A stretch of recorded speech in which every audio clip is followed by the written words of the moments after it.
Selamat datang dalam praktikum toksikologi pakan acara 6 dan 7, in vitro, saponin, dan tanin. Akan dilaksanakan dalam beberapa tahapan, di mana tahap-tahap yang sering kita jumpai pada praktikum gas tes, kita akan gunakan kembali. Kita akan menganalisis kecerahan bahan kering dan bahan organik dari bahan saponin dan tanin secara in vitro, juga pengaruhnya terhadap jumlah protozoa pada parameter fermentasi. Berikut adalah tahapan in vitro, metode Menke dan stain gas.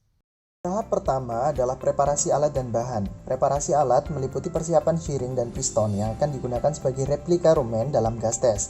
Piston perlu dilapisi vaselin sebagai pelicin atau pelumas yang bertujuan agar piston tidak terhambat ketika dimasukkan ke dalam shearing.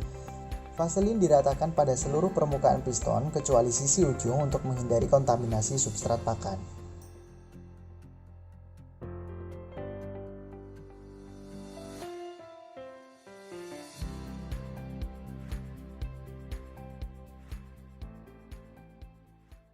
Preparasi bahan yang pertama adalah penambahan bahan pakan ke dalam shearing. Bahan pakan yang digunakan dapat berupa hijauan ataupun konsentrat. Bahan hijauan ditimbang sebanyak 300 mg, sedangkan konsentrat sebanyak 200 mg. Bahan pakan yang sudah ditimbang masing-masing dimasukkan ke dalam shearing yang berbeda dengan menggunakan sendok panjang. Pada praktikum gas tes, kita akan membandingkan produksi gas hasil fermentasi dari substrat pakan berjenis konsentrat dengan substrat pakan hijauan.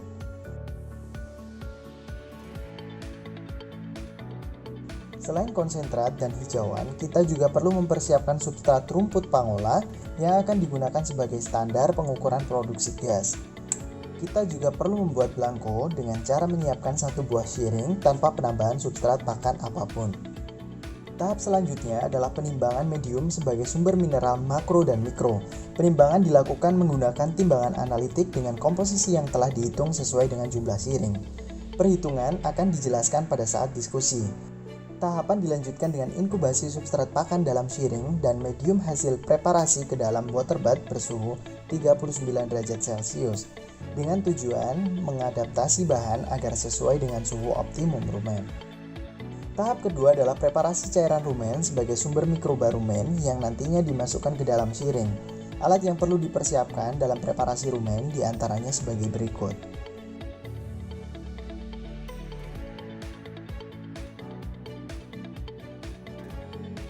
Siapkan latex sebelum pengambilan cairan rumen. Cairan rumen diambil dari sapi fistula di kandang nutrisi dengan menggunakan pompa hisap. Pompa hisap disiapkan dan pastikan dalam keadaan bersih.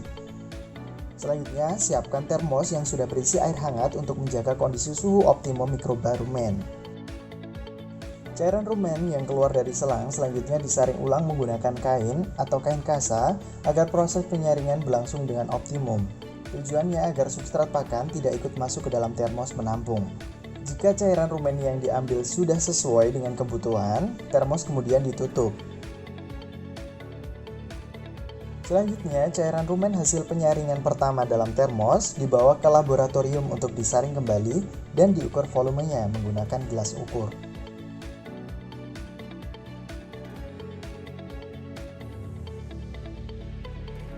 Tahap selanjutnya setelah cairan rumen dipreparasi adalah tahap running gas test.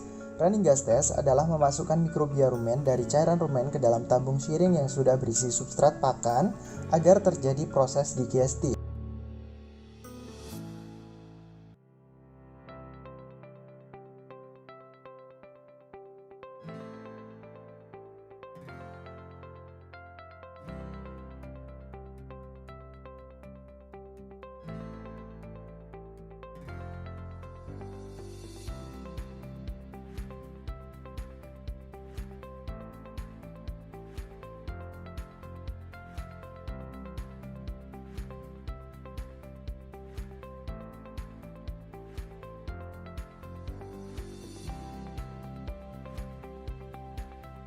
Cairan rumen hasil preparasi dimasukkan ke dalam Erlenmeyer yang diletakkan di atas hot plate.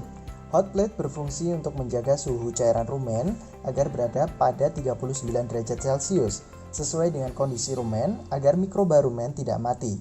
Hot plate juga dilengkapi dengan magnetic stirrer untuk menghomogenkan mineral makro, mikro, dan buffer yang sudah ditambahkan agar mendukung kelangsungan hidup mikroba rumen dalam shearing. Cairan rumen dipompa menggunakan tuas dispenser sebanyak 30 ml ke dalam syring. Selain penambahan mineral makro, mikro, dan buffer, proses running gas test juga disertai dengan gassing atau penambahan gas CO2 agar kondisi medium, cairan rumen, dan syring tetap dalam keadaan anaerob.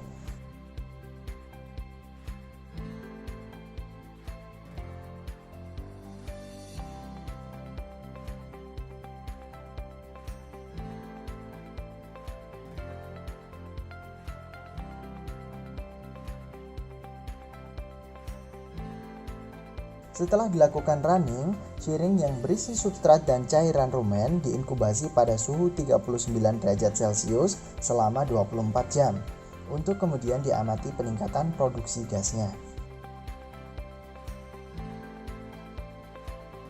Tahap terakhir dari praktikum gas test adalah panen.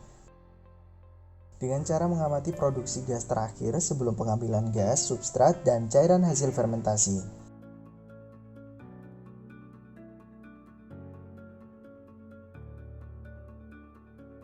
Panen gas test meliputi pengambilan gas hasil fermentasi dengan spuit untuk dimasukkan ke dalam tabung vakum untuk dianalisis jenis gas yang diproduksi dari proses fermentasi.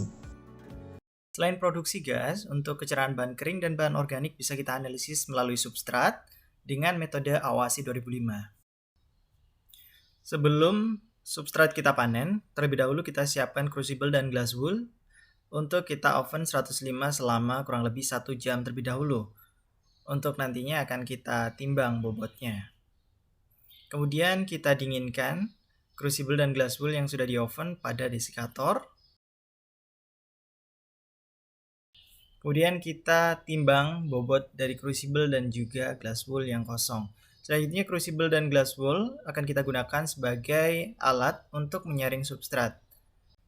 Substrat akan kita analisis bahan kering dan juga bahan organik setelah in vitro dengan cara kita oven 105 derajat terlebih dahulu selama 24 jam untuk menentukan bahan keringnya. Kemudian kita lanjutkan dengan tanur atau pemanasan atau pengabuan pada suhu 500 hingga 600 derajat Celcius selama 8 jam. Sedangkan untuk filtrat atau cairan hasil fermentasi, akan kita lakukan analisis untuk parameter fermentasi. Salah satunya adalah jumlah protozoa. Sebanyak 1 ml filtrat atau cairan hasil fermentasi kita tambahkan dengan formaldehyde saline solution sebanyak 0,8 ml untuk mengawetkan bentuk dari protozoa agar tidak rusak ketika nanti diaman. Yang pertama, hemocytometer dibersihkan menggunakan alkohol dan dikeringkan.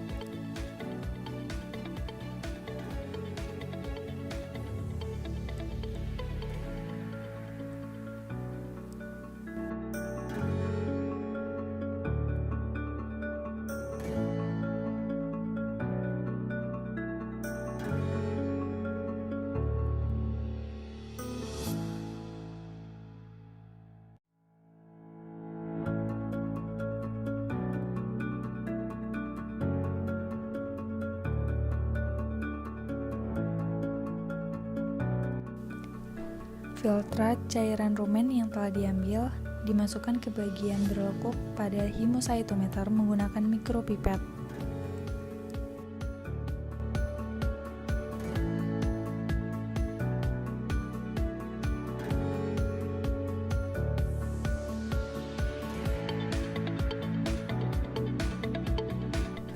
Gelas penutup ditempatkan pada hemocytometer tepat pada petak-petaknya.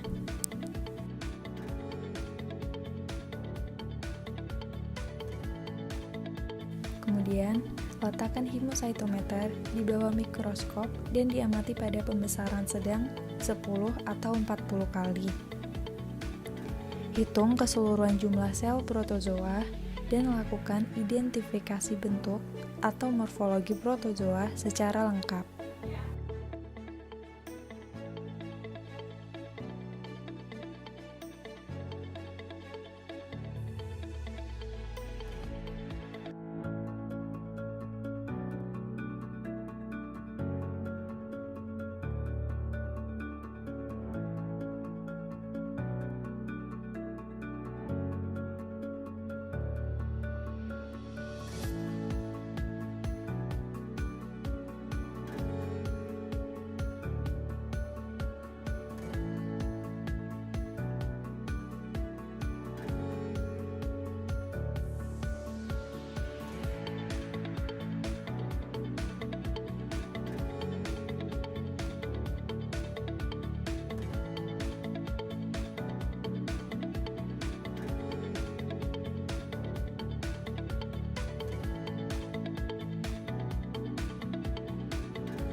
Semoga bermanfaat. Sekian dan terima kasih.